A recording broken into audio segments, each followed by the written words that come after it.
वक्त बड़ा बलवान होता है, कब किसी को राजा से भिखारी बना दे और भिखारी से राजा बना दे कुछ कह नहीं सकते। ऐसा ही एक बड़े युवा अरबपति के साथ हुआ है। वो युवा अरबपति जिसने कुछ ही सालों में अपनी कंपनी को फर्श से अर्श तक पहुंचा दिया और उस कंपनी का ऐड आपने ज़्यादातर टीवी अखबार में देखा होगा और साथ ही साथ आपने टीम इंडिया की जर्सी पर भी देखा होगा और इस कंपनी का ऐड शाहरुख खान ने भी किया था। अब कंपनी अर्श से फर्श पर पहुंच गई है। अब आप समझ गए होंगे कि हम किसके बारे में बात कर रहे हैं। अगर नहीं समझे तो हम आपको बता देते हैं कि हम बात कर रहे हैं बायजूस के मालिक रविंद्रन के बारे में, जिनकी संपत्ति अब जीरो हो चुकी है। हम इस वीडियो में आपको बताएंगे कि आखिर बायजूस के मालिक के साथ ऐसा क्या हुआ कि आज वो गरीबी के कगार पर हैं। नमस्कार, मेरा नाम अर्जुन है और आप देख रहे हैं समय भास्कर डिजिटल। साल भर पहले रविंद्रन का नेटवर्क करीब 2.1 अरब डॉलर यानी करीब 17,000 करोड़ रुपए था। एक साल में हालत ऐसी हुई कि उनकी दौलत जीरो हो गई। कर्मचारियों की सैलरी के लिए वो पहले ही अपना घर गिरवी रख चुके हैं। फोर्ब्स ने पिछले साल की अरबपतियों की लिस्ट से इस बार 4 लोगों को बाहर कर दिया है, जिसमें बायजूस रविंद्रन का भी नाम शामिल है। कंपनी की वैल्यूएशन घटकर $1 बिलियन और रविंद्रन की संपत्ति जीरो रह गई है। जिस कंपनी को उन्होंने अपनी नौकरी छोड़कर शुरू की थी, अब वो लगभग खत्म होने के कगार पर पहुंच गई है।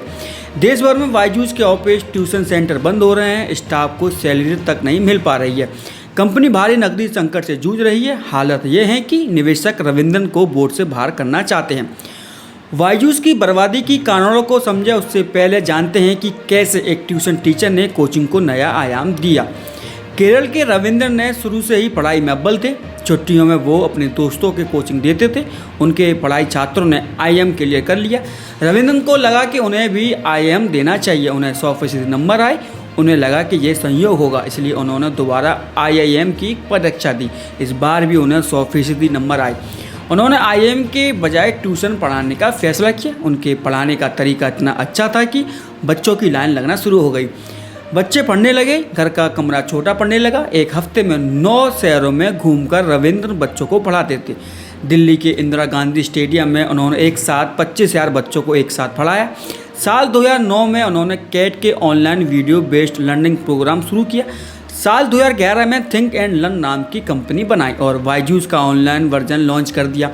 साल 2015 में उन्होंने बायजूस द लर्निंग ऐप शुरू किया। ये स्टार्टअप उनके लिए गेम चेंजर साबित हो गया। 7 साल में रविंद्रन अरबपति बन गए। साल 2020 में बायजूस दुनिया में सबसे ज़्यादा वैल्यूएशन वाला एडटेक स्टार्टअप बन गया। कंपनी की वैल्यूएशन 85,000 करोड़ रुपए पहुंच गई। कोरोना महामारी के दौरान इसने बड़ा ग्रोथ हासिल किया। कॉम्पिटिटर सक्सेसफुल अनसक्सेसफुल कंपनियों को खरीद लिया।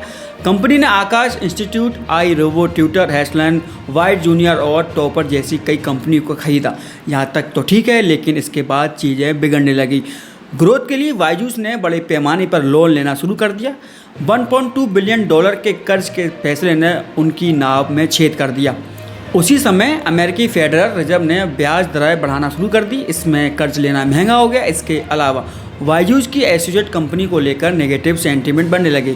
बायजूस की कमाई घटने लगी, नुकसान बढ़ने लगा। ट्यूशन सेंटर जैसी चीज़ों पर कंपनी हर महीने 150 करोड़ रुपए का खर्च कर रही थी, जबकि कंपनी की कमाई केवल 30 करोड़ रुपए हो रही थी। कंपनी के कोर बिजनेस को चलाने के लिए बायजूस को हर महीने 1 से 30 करोड़ रुपए की जरूरत थी। कंपनी का साल दर साल नुकसान बढ़ने लगा।